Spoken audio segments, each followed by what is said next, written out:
Hello, ladies and gentlemen, and welcome back to a brand new episode of the podcast. This week, I was given the wonderful opportunity to be able to meet and have a rather large conversation with Rachael. Now, Rachael is a midwife. You'll hear from her in a moment, but she had some changes and she's had to change her business along with everyone else. So I wanted to catch up with her a little bit and see how that process was with her, but also see what advice she could possibly give to a new business owner who is starting out in our current climate as well. So I'm now going to hand over to Rachael to introduce herself a little bit more. And thank you so much for coming back and joining me once again. If you did enjoy this video, and would love to see what you think in the comment section down below. And if you're new to the channel and would like not to miss next week, where there'll be a new podcast episode out, I'll see you, be subscribed, and I will see you very, very soon. And one day I'll actually be able to do an intro, but I'm now going to let Rachael introduce herself. I'll see you very, very soon. Perfect. So I'm Rachael. My background is I'm a midwife, and I qualified back in 2015. I worked on my local labour ward, but just saw so many people coming in who were really, really scared of their experience, didn't understand what was going on. So I decided to come away from working for the NHS and set up my own business running antenatal classes.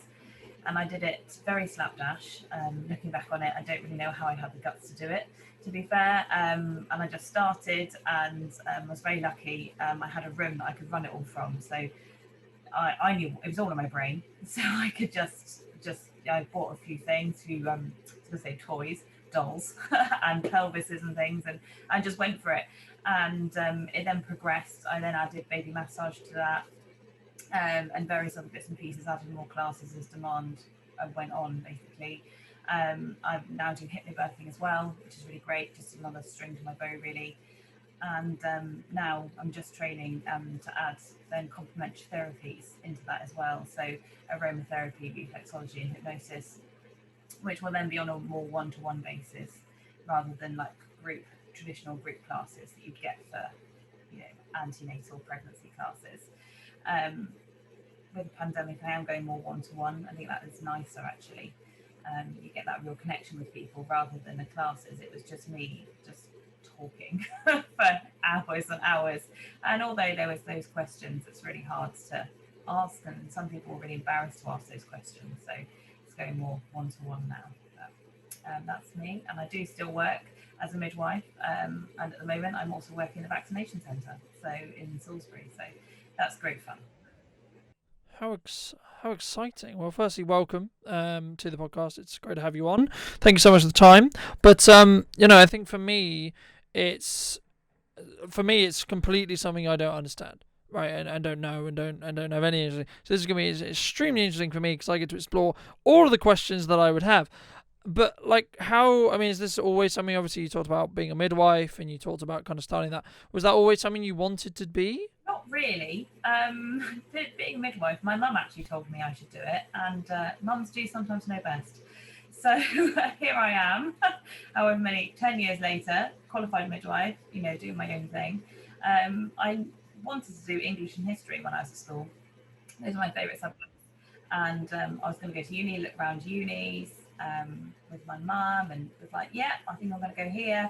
And then I was off sick from school, and I just decided one morning, I woke up, as you do, and we're like, I don't want to go, I don't want to do that. I'm not an academic person. I also did my degree in midwifery, but I'm not a sit down and write endless essays. That's not me at all. So I was like, I don't know what I'm going to do. You can see my mum's face just go, oh my God, what's happening? And I think it was when like One Born Every Minute was on the telly, and mum was like, you should be a midwife, Rachael. And then I was like, you know what? I do find that really interesting. And, whenever it was biology at school, I loved learning about pregnancy. It was something really interesting. I couldn't get enough of it, and periods and all that sort of stuff. And I was like, hang on, that's a really good idea. And it just went from there. And I had a year off and I had to apply for uni again. And luckily got in first time, because it is actually really hard to get into uni to do midwifery. And the rest is history. So here I am, and I think my whole life is just like snowballed, to be honest. Like, I just go from one thing to the next, and I don't have a 5-year plan at all. It's just as and when it comes, and this is where I've ended up. Yeah, I think there's nothing wrong with that specifically. I mean, a lot of people for a long time in business were talking about, oh, what's your business plan? What's your this? What's your this? And the thing is, like, yes, you should have them if you're trying to grow like a company, or if you're trying to, like, you want that plan to that helps you work. But the thing is, from what I found anyway, is you will find actually in 2 years you'll want to go in a different direction. Or you'll want to change what you do or how you do it, and especially like things that we can't predict, like a pandemic. You know, and I'm sure we'll get onto that a little bit, but it's one of those things where it's like that wasn't in my 5 year plan, so oh my god, what am I going to do, right? So it's I mean, for me, from the brief comments initially, because you were passed on through Susie, who does a lot of my brand work and that kind of thing. So from a lot of the comments that I've seen, you kind of hinted at there's been a lot of changes that you've had to make due to the pandemic. I mean, what kind of, I guess, obviously less in person, I imagine, but how has your business kind of had to change, had to pivot, and how was that process for you? Because I think everyone is very different in the respect to how they've actually reacted to the pandemic, and how they're, especially as a business owner, how they've kind of either got through it or haven't, or thought about not getting through it, or it's actually so how was that process for you? I had an added challenge during the pandemic because I had a baby in June. So as well as having COVID restrictions, I was also pregnant. So that was an added interesting. Don't quite know how to explain it, but yeah. So it had a different angle for me. So when Boris announced in March that pregnant women were vulnerable, and we should stay at home, I was thinking, okay, what am I doing now?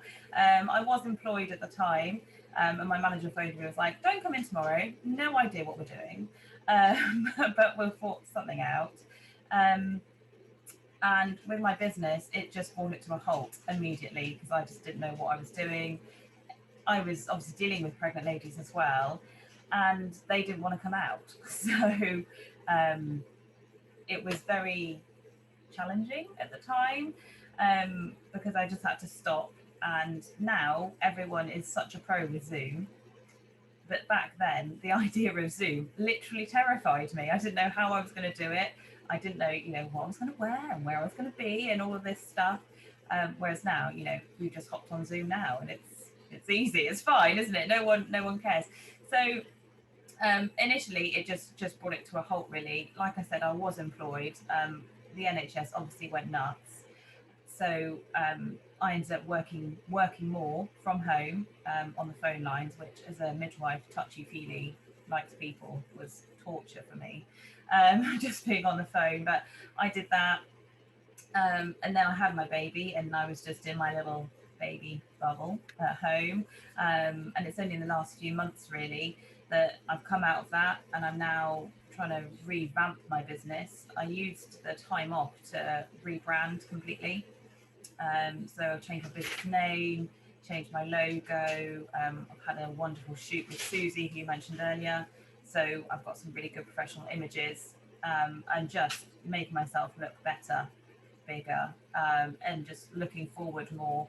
Because like I said, I started really quick.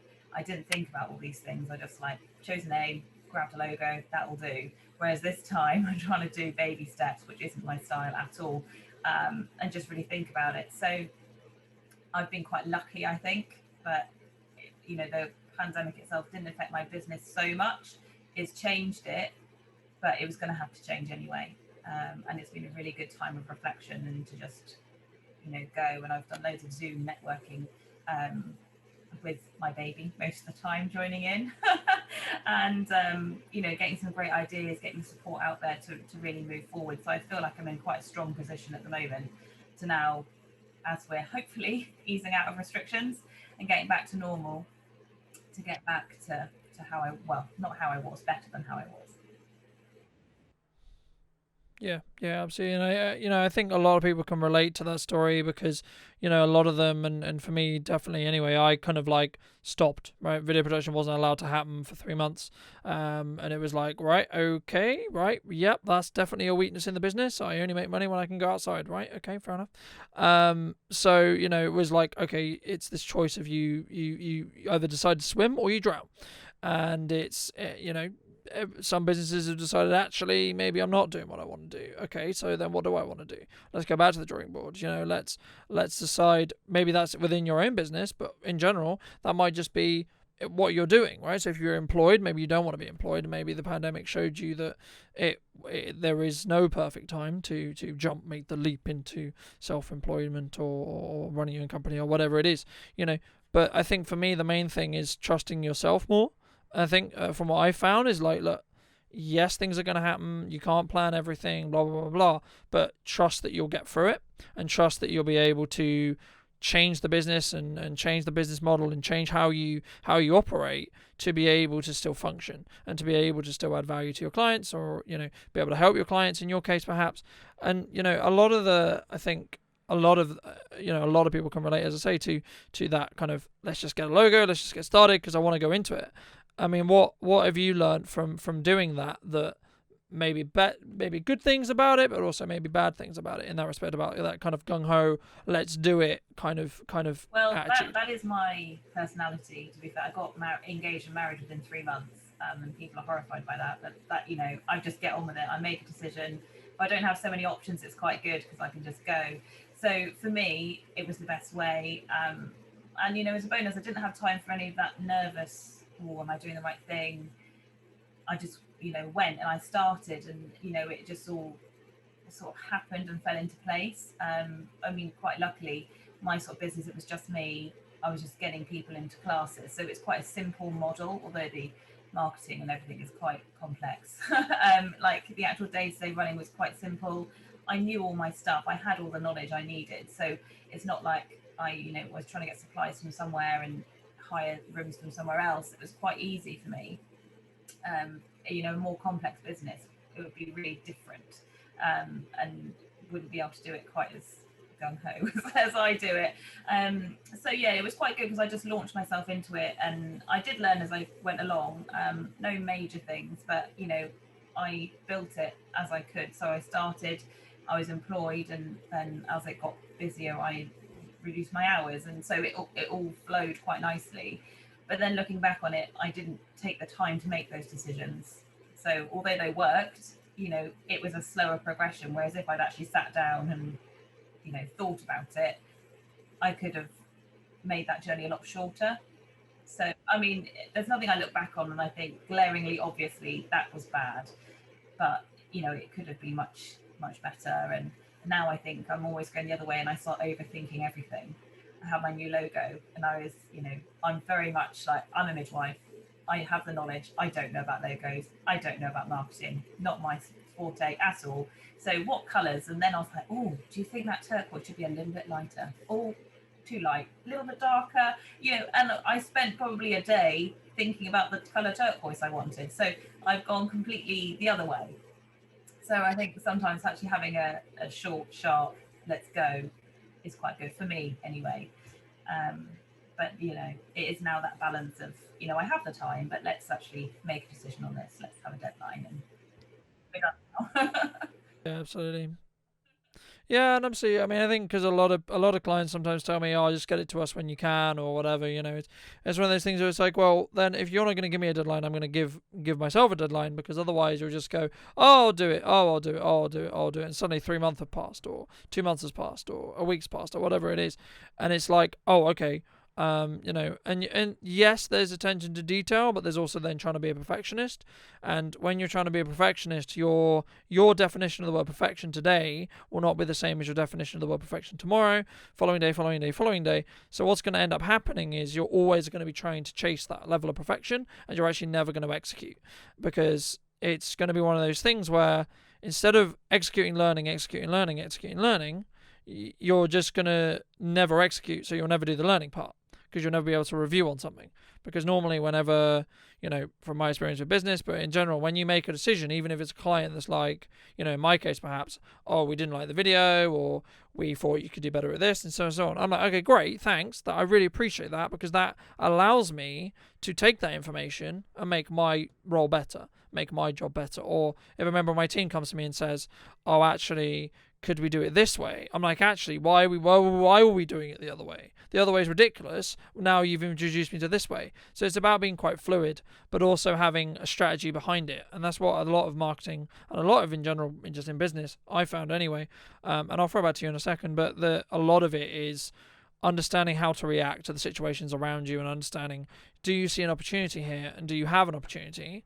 But then can you also turn that opportunity into a better opportunity for you and the company or your client, in that respect as well. I mean, is there similar crossover there? Because, of course, I'm talking from a marketing background, I'm talking from a videography perspective and a video strategy perspective, but I don't want to say there's going to be, but I feel like there probably is in a different context. So. I think, all businesses do have that underlying similarity, don't they? It's the same thing, it's about that fluidity and changing. And, like we say about the feedback, I always say to people, can you give me honest feedback? Like, even if it's the tiniest thing that you didn't like the clock ticking, that's really useful because I can then change. I used to feel so disappointed when I got all good feedback. I mean, the first few times in my class, I was like, I'm amazing, I'm brilliant, real confidence booster. And then I thought, actually, there's got to be one person out of these 10 that didn't like me. There's got to be someone that didn't like something I said, or, one of the videos I used, they didn't like it. So I used to hand out my paper forms and be like, please be brutally honest. Don't just give me a 10 because you think I'm nice and smiley. Please, say it was a 7 because you didn't do this or you didn't do this, and really think about it. And actually, I got much better feedback that way. They were still very nice. They would still be like, I think you're lovely, da da da da. But this. And that was actually the most useful bit. A few quotes to the website with the positive stuff, but then actually it's better if you do it this way, or I prefer this. You get so much more out of that. And it's not just about the positives, as much as we like the positives. No, of course. I mean, what would you say to people? Because there's a lot of people who I know who are like, oh, negativity, yada yada yada, or I can't deal with it. I don't want to deal with it. I only want to work with people who think I'm amazing, yada yada yada. And you should, right? Just to be clear, you should only work with people who think you're amazing, but also can be honest with you, right? If there's a problem or there's feedback or whatever, as we're discussing here, they should feel comfortable enough to be able to come to you and go, actually, Colin, I think we should do this. And then I might go, that's a great idea, but here's why it's not practically going to work. Right? Or here's why it's not necessarily recommended to work in this context. Doesn't mean we can't use the idea. It just means we may have to do it because there's different parameters, right? And I imagine in what you do as well, there's different parameters. But what advice would you give to someone who just doesn't know how to take on feedback, just doesn't know, oh, they're just being negative, or F them, that kind of thing? Because it's like, no, they're ripping my business down. And don't get me wrong, I want to make a very, very clear difference here. There's people who are trying to tear your business down and are just going to say it because they're jealous or because they're hurting or because they have a problem and they're jealous of where you are and they want to be where you are. And then there's people who are genuinely doing it because they want you to become better. They're different, right? And I think for me anyway, you need to treat them as separate. And when I was starting out in business, I didn't treat them as separate. I was like, why does this person hate me? All I've done is try to help them, blah, blah, blah, blah, blah. And it's like, well, I've learned this in retail, but you can't make everyone happy. So it's like, okay, fine. Maybe we weren't meant to work together. That's fine, right? So then then it's just about how do you cleanly remove yourself from that relationship without burning a bridge or without making it a massive deal or whatever. So I mean, let me re-ask you the question. But what advice would you give to people who either can't distinguish between the two, or they don't necessarily, or they get really riled up and they're like, oh, this person's been really horrible? I think it's so difficult because, like you say, there are those different groups of people. There's some people that are just generally nasty people, and they're going to bring you down no matter what, and nothing you do is going to fit them, and you're never going to please them. And those are really hard because if you're someone like me, you just want to please everybody. I want everyone to leave happy, but actually that's not the way it works. Not everyone is going to have a great experience, and not everyone's going to be a good fit for you. And I think the first thing you've got to do is accept that, as wonderful as you are, you're not going to be everybody's cup of tea. You're not going to be the right person for everybody, whatever your business is. You're never going to please everyone. And just accept that. And then if you do get those negative comments, you can be like, they're just not my people. That's fine. They can be in a box. But I know it's so hard. It is awful when people are like that. And then with those people that you can't please, I think it's trying to be really open at the beginning of a conversation. So for me, when people come to me and they say they want this, and I can say, I can't give you that, I can give you this, and these are my reasons why. And when it comes to like the therapies I'm offering, I have my own set of policies. So I can say, actually, I can't treat you because you've got this, and this is my reasoning. I can send that over. So with other businesses, so like the lady with my logo, she sent me like details of what she could do and what she wasn't going to do, and does that work? And then it's all written. You don't have to get into that like nasty, awkward conversation of, will you do that and won't you? And all those back and forth messages, which if you're someone like me, that really stresses me out. Whereas I can send one thing and say, read this, does that work? And then obviously you can tweak it and you can discuss it, but actually it's all on paper. And both sides of that conversation have time to digest the information. You're not trying to do it really quickly. And I think there's always that, especially with instant messaging, you can get into quite a coarse argument almost, because you read something and you don't take it in fully, and then it comes back and it just goes backwards and forwards, and no one's actually making any progress. So to just start in that really good position of, this is what I can do, you get the reply saying, well, I want this, and you can actually think, well, okay, let's go for a medium, let's have that. And then you start from a good place, and then your client or whoever, whatever you want to call them, can look and go, okay, is that for me? And then if they say, actually, that doesn't work, they can go at that point, and you think, fine, okay. But, you just got to aim for your people, I think. Yeah. Yeah, and there's a lot of talk in this in marketing, because I think there's a misconception sometimes in marketing where people go, I want everyone, right? No, you don't want everyone. You want every one of your right people, right? You want your set of right people. So what mainly happens there is, when you're new in business, you're like, I want everyone, I want everyone, I want everyone. And then what you'll realize is, actually, I only want this sector of people, right? And that's not saying these other sectors aren't amazing and they aren't lovely and they don't have lovely people in them. No, it's just for you as a business, profit-wise, it only makes sense to target this set of people, because that allows you to cut down on your language that you're using, only use the language that's going to connect with that person or that ideal person, and also it's going to allow you to stop necessarily wasting a lot of time, energy and money on trying to convert people who aren't going to want your service anyway, right? It's simple as that. They either do, or maybe they're not ready, or maybe they don't understand the value in it, and some people just don't get on with you, right?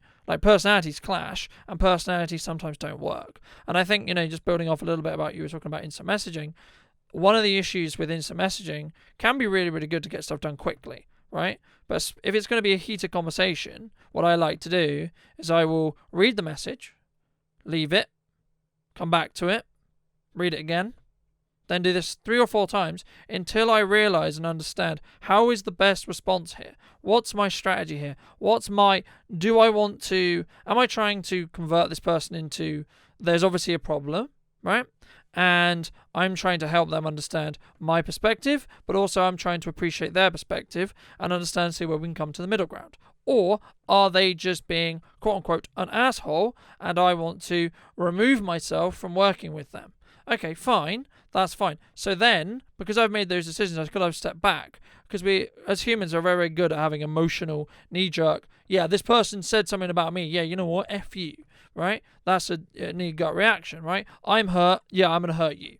But what I would find is, and what I'd recommend anyone is, you take a step back, you think about it, you let your emotions calm, and this is when you make a decision, this is when you answer someone, this is when you quote a project, whatever it is.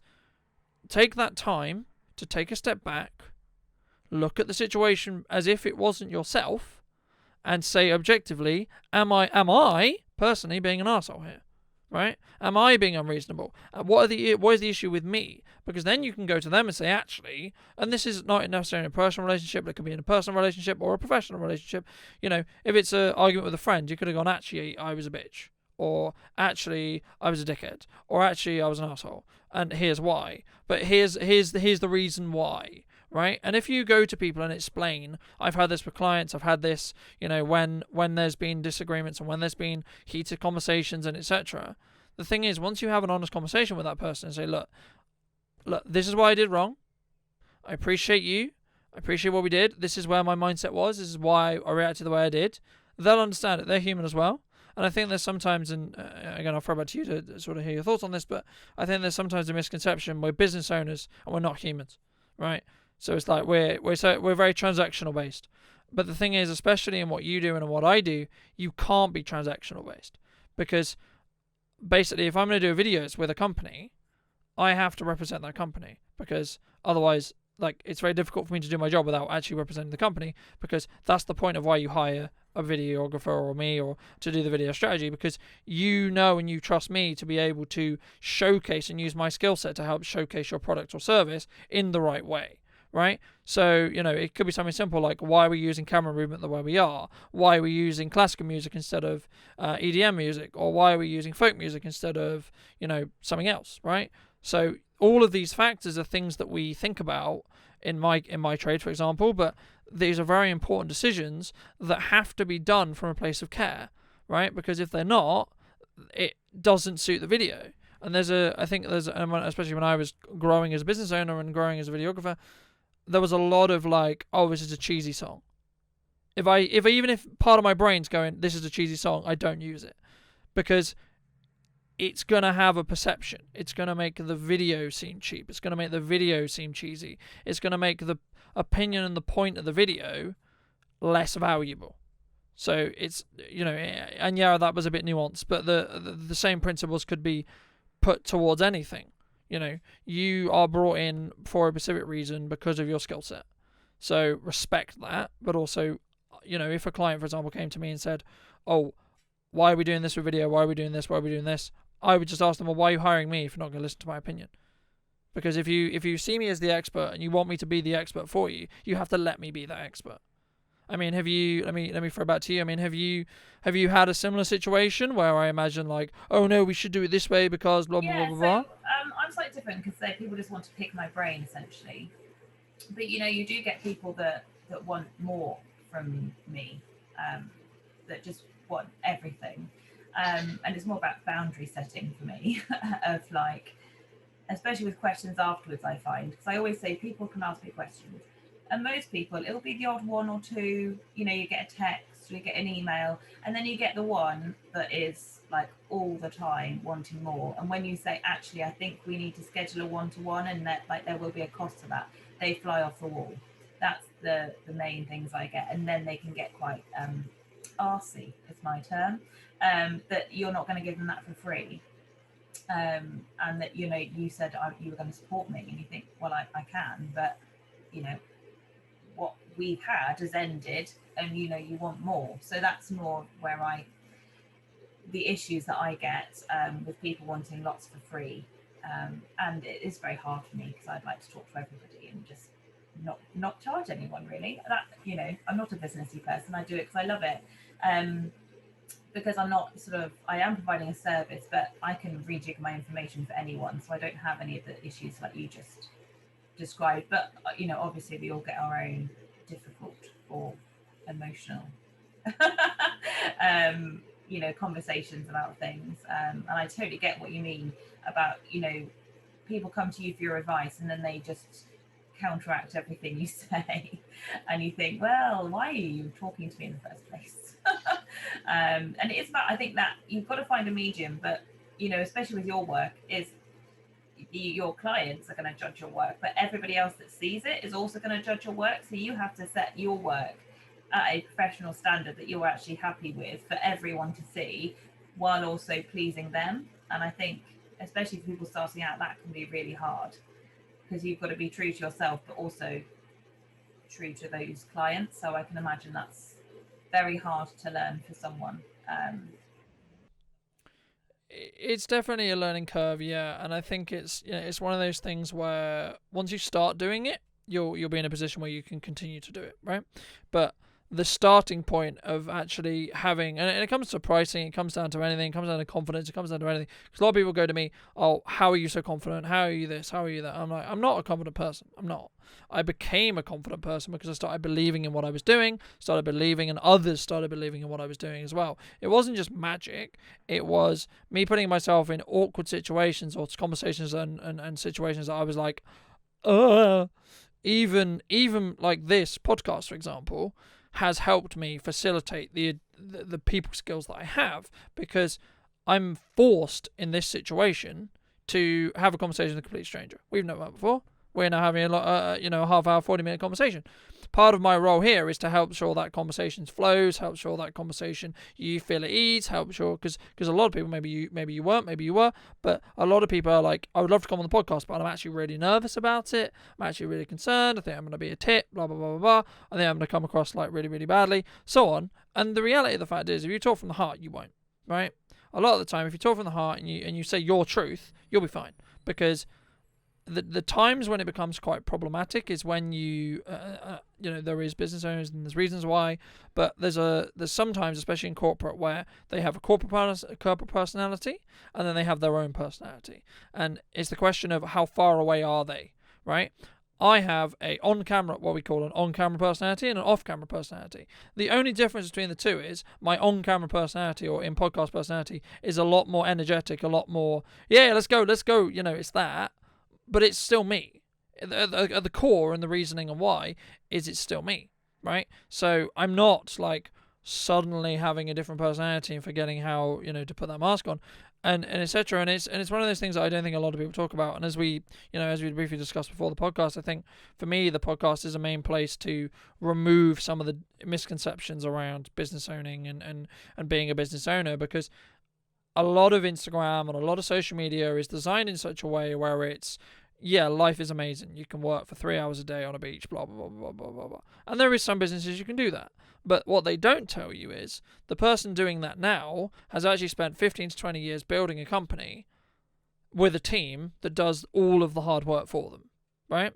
Because the people who are on beaches have probably that's their holiday for 3 hours. They still have to work on their holiday for 3 hours, right? In some cases, that's probably the truth. So it's not this, I'm on a holiday all the time, so on. Because the way I look at it anyway is, when someone can't do something, I was talking to a good friend of mine this weekend about this, and it's like, I don't outsource things that I can't physically do myself. The reason why is very simple, because when or if a member of my team or whoever it is can't do the thing for whatever reason, because they're ill, because they can't, because of work commitments or whatever, other work commitments or personal commitments or whatever it is, you know who has to make sure it still gets ahead in the deadline? Who has to stay up half a night to get it done? Me.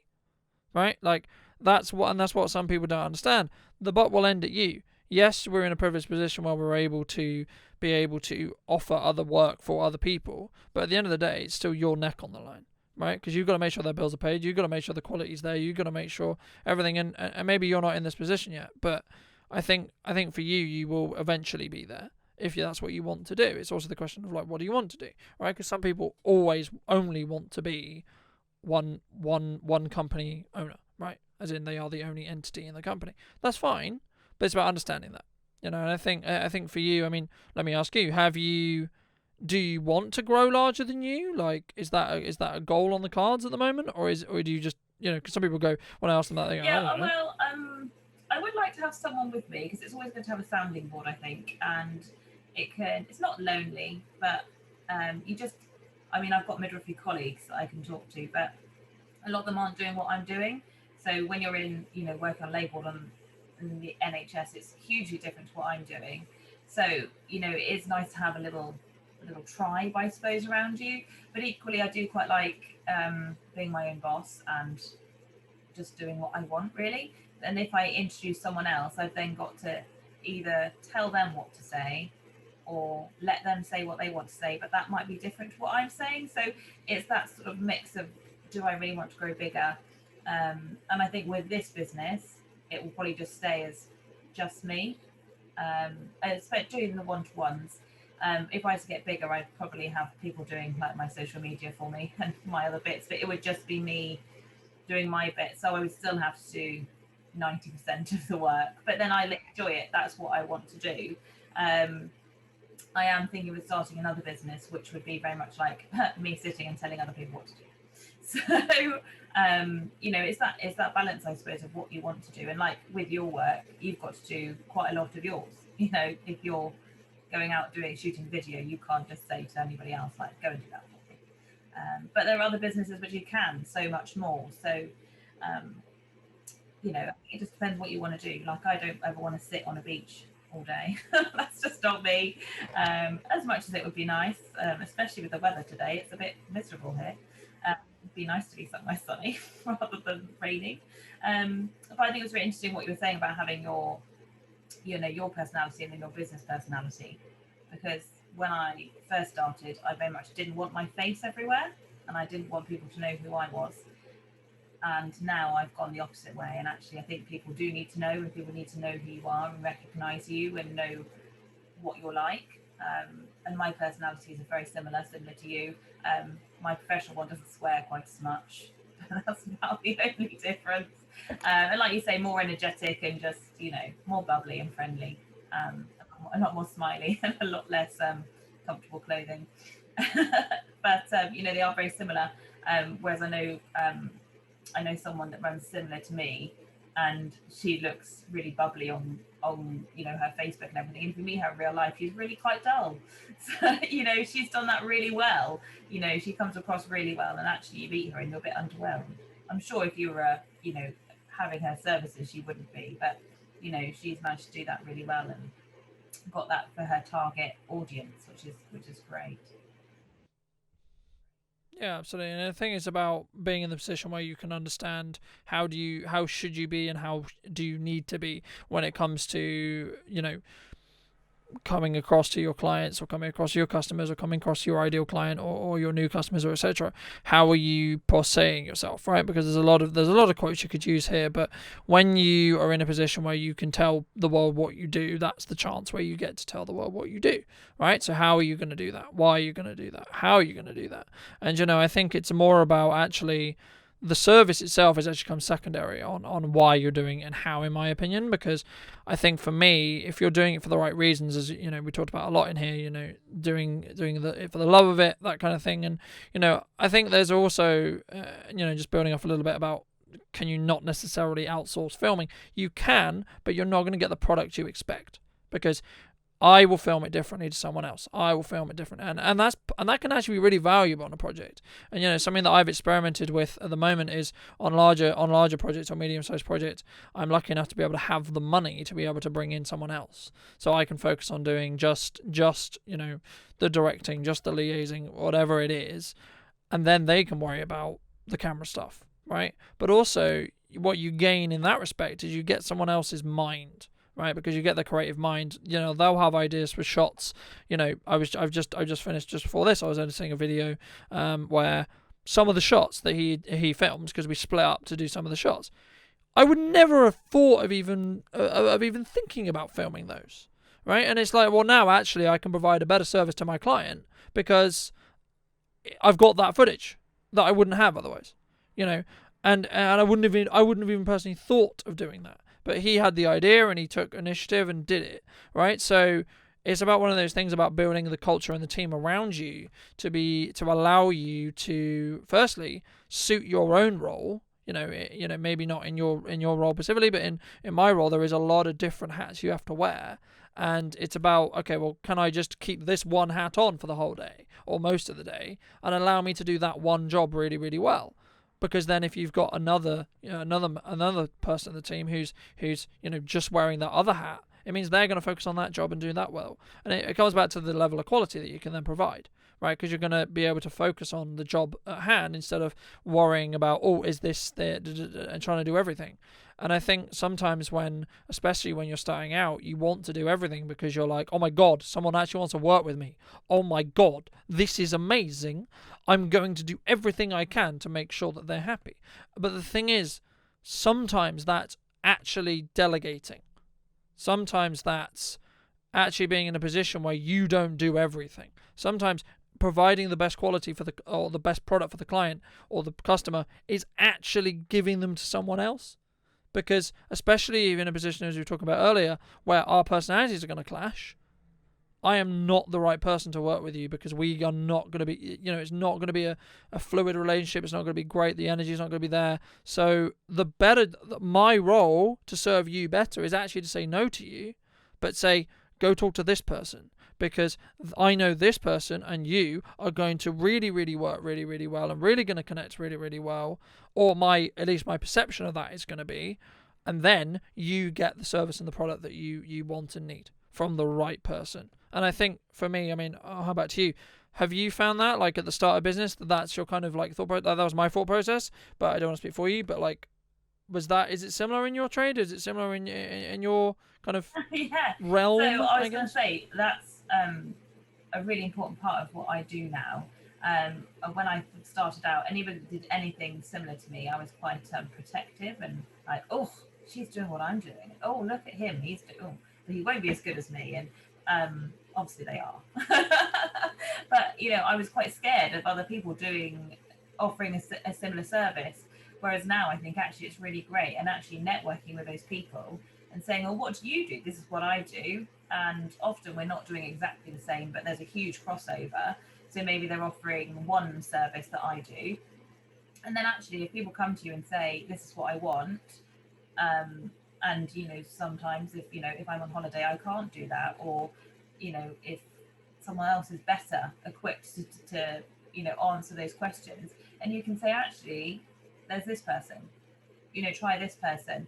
And I think there's a huge amount of integrity in that, and I think people really respect that, and actually they would still refer to you. They might come back to you later, or if someone else asks them for a suggestion, they'll be like, oh, this guy was really nice. I didn't go with him, but he was really nice. And you're still making those connections there. So there's a huge value in that.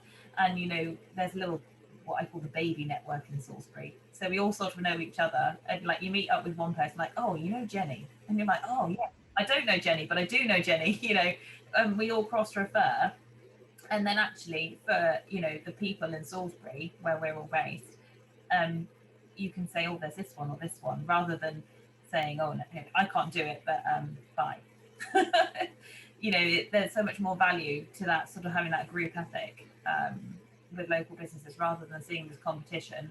Like, chat to them, see what they do, and you like bounce off ideas. There's some people that are like, oh, I'm thinking of doing this, what do you think? And it all just carries on, and you get so many ideas, and then you can link together. Then you're doing bigger events and offering better services. Yeah, exactly. No, exactly. I think it's really important. I think it's having the confidence to be able to be like, actually, no, you are I'm not the right service provider for you, right? Nothing wrong with saying that. It's completely okay with that. But you'll get to a point in business where either you physically can't take on any more work because you're just absolutely rammed and your demand is through the roof, or you don't want to work in a specific sector or with a specific kind of person. But when you realize that, then you are in a very powerful position, in my opinion, because then you can be like, actually, as we're discussing here, you should talk to this person, because I don't see anyone as competition. I would do a video, like, you could hire 3 different people to do the same spec of video, and you'll get 3 separate completely different videos, right? There might be some assets that are the same, as in it's in the same location with the same people, yada, yada, yada. But the actual methodology, the thoughts, the why are we filming it this way, what, how is it filmed, how is it lit, blah, blah, blah, blah. All these things are going to be very different, and it should fit the project. It should fit what you want. And, I think the ideal world for a client should be they should have as much choice as humanly possible, because then it forces us as service providers to get better, to be able to serve that client better, because and if you're not, then you're going to lose work. Because if your competition is always moving forward and you're standing still, you'll be left behind. Simple as that. So it's just one of those things where you have to kind of be okay with that, and be okay with the fact that as you grow as well, and as, say, for example, maybe your prices increase, or you're not willing to do stuff for free, for example, as we discussed a little bit before, you're gonna lose people. You're gonna lose customers. You're gonna lose clients by doing that, and that's fine. But it's also about understanding and being respectful to that person and saying, look, at the moment, look, can we work this out? Is there something we can do? But also, if they decide to go somewhere else, that's not necessarily like they're saying F you.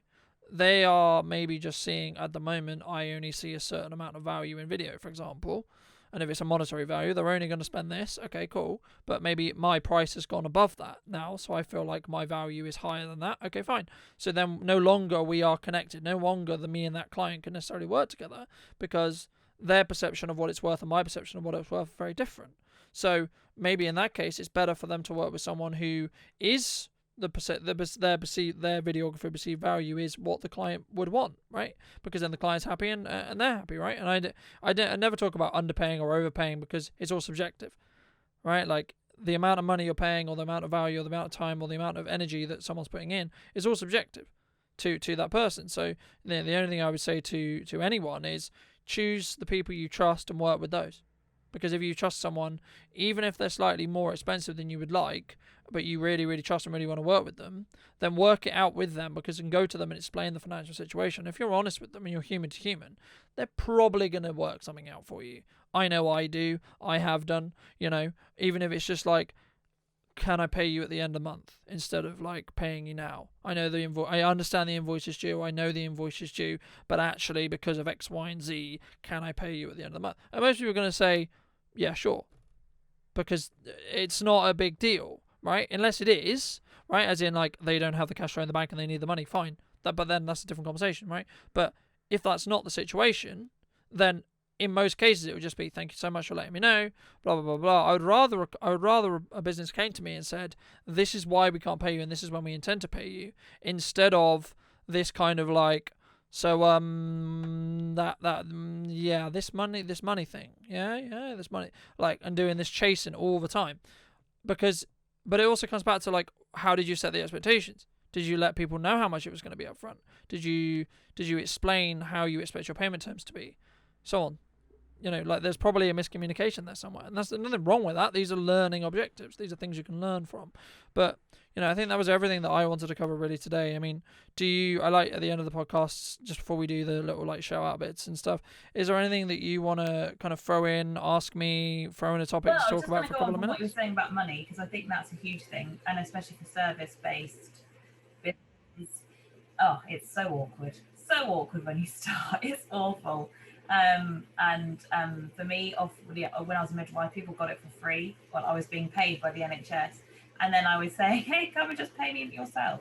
So it was a huge learning curve. And, hand on heart, I let people get away with not paying because I was too embarrassed to message them for the third time. But actually, those people were probably at home genuinely forgetting they hadn't paid me. So it's all about coming up with your system and like you say, telling them how much it's going to be upfront. I mean, I always say that because I don't like it when you contact a business and they don't tell you how much something is. And you're like, well, actually, I want some information, and part of that information is the cost. So, okay, if there's wiggle room. So with me, that a lot of the things I offer are bespoke. So I say it's around this sort of amount, and I always put it on the higher average because then it's always nice if it's a bit lower when you give them their official quote, if you like. And then they know where they're starting, and then if it is too expensive, like you say, people can go, actually, I'm not willing to pay that, and then you haven't wasted that time. Because there's nothing worse than having huge conversations with people, you then saying, okay, that's going to be X amount, and then going, oh, sorry, it's too much, and going, because you've wasted all that time and you've invested so much of yourself. And with me, it's quite an emotional decision for them to make, so they want a lot of information, and I'm more than happy to do that. But then when you tell them the price and then they go because of just that, it's so frustrating. So open with that, and then you can change it, it can go up or down, but just be really open with it, and then say okay, our appointment's on this date, I would like payment by this date, and have reminders, and just send quick emails. I always am like, just a little message like, just so it's a little bit late, but don't worry, pay it when you're ready. And most people will then go, oh shit, sorry, and then it's there within like minutes because they've just generally forgotten. And then like you say, just be really easy if you can be, and say, okay, fine, wait till payday. And I tend to get a bevy after payday of appointments people want to book in because they've got the cash and they want to pay, and they can just pay online and it's done. We've all got to be a bit flexible with that. And like around Christmas, people never want to pay for anything around Christmas, so I'm often quiet in December. But actually, if I want people, I know that if it's a bit cheaper, at that time, or I offer a different payment package, they will come in. So you just got to work out what works for you, which is really hard and it is really awkward. I remember it so well. Yeah, it's not something easy that it's not magic. It's something that you literally have to work out through trial and error because everyone's is different, right?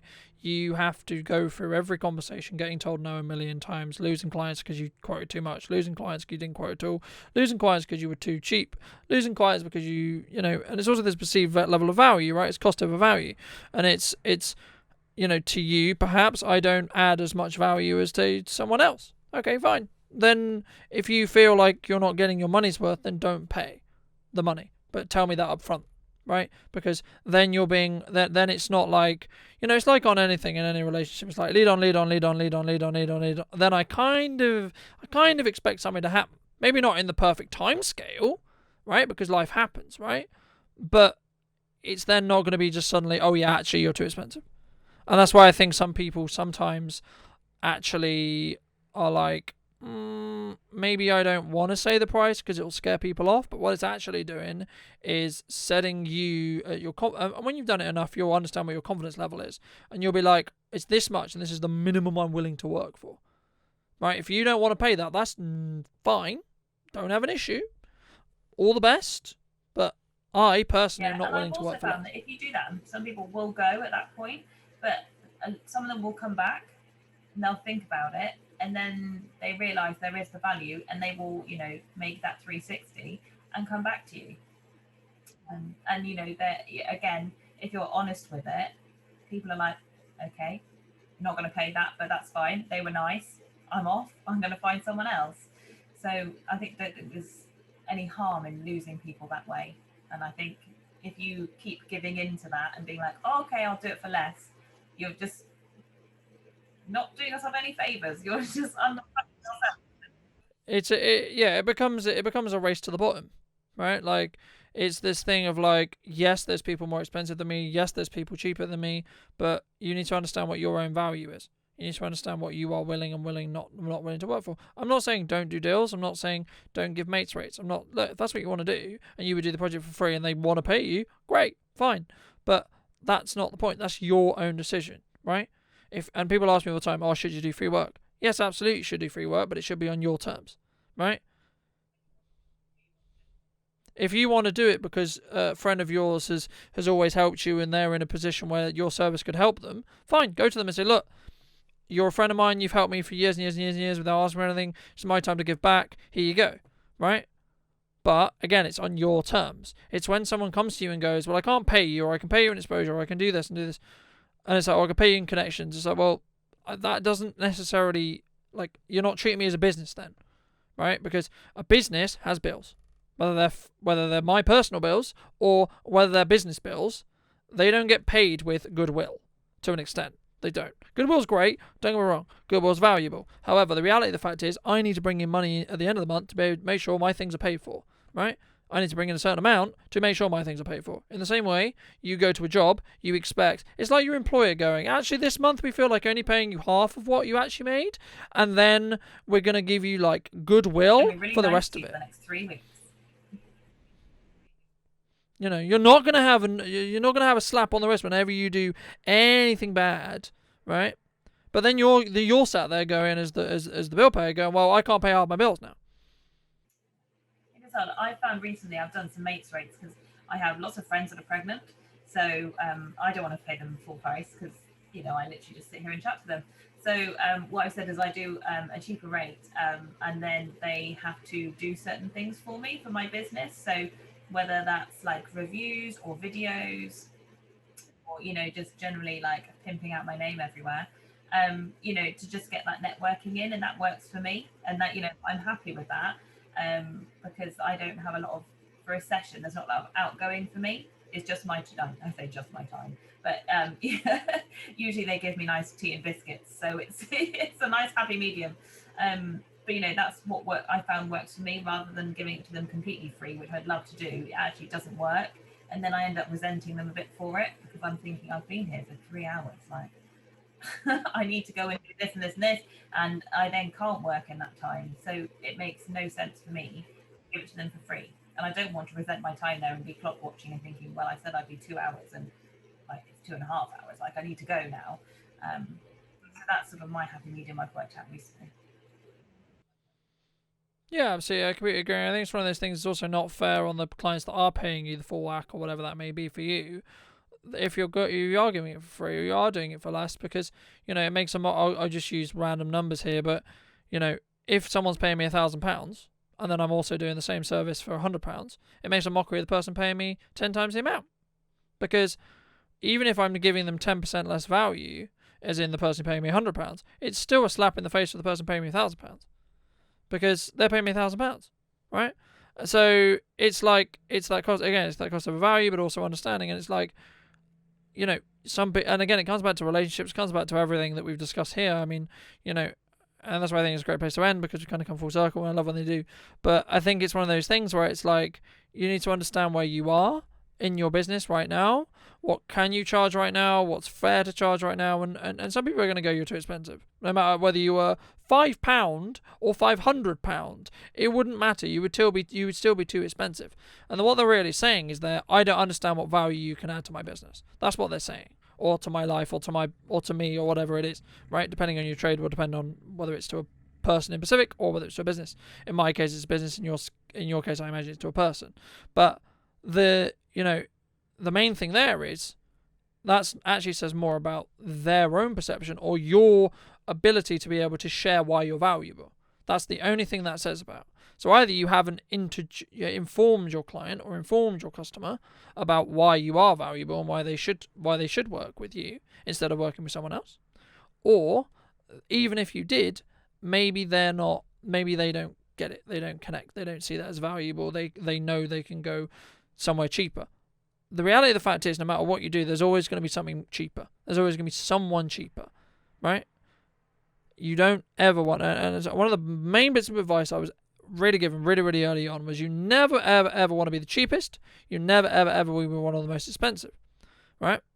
So what does that mean, right? What it means is understanding where your middle ground is.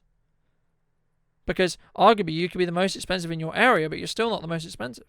Because as long as there is one company in the world who is more expensive than you, you are not the most expensive.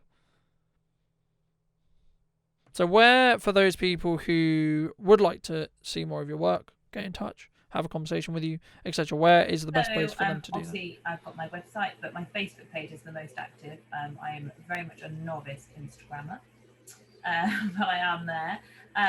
But yeah, Midwife For Life is me. More than happy to answer questions. I have loads of people that just want to chat to me about what I'm doing. Absolutely fine. More than happy to chat. Love coffee. So take me for a coffee and I'm yours for about an hour. So yeah, just email is great. Facebook great. Instagram I am there, but bear with me. Thank you ever so much for your time. Is there any final thoughts or anything you want to mention? I think we've covered loads. I've really enjoyed it. So thank you so much for having me. Thank you so much, ladies and gents, for joining me once again. I hope you did enjoy that backwards and forwards a little bit, or that little conversation with Rachael. It was really great to hear a little bit about her business, where she comes from, how she kind of got to where she got as well. So as I said in the intro, if you would like to not miss the next episode of the podcast, then make sure to be subscribed to the channel. I'll see you very, very soon for some new content, and I hope you're having a fabulous week. And yeah, I'll be back soon.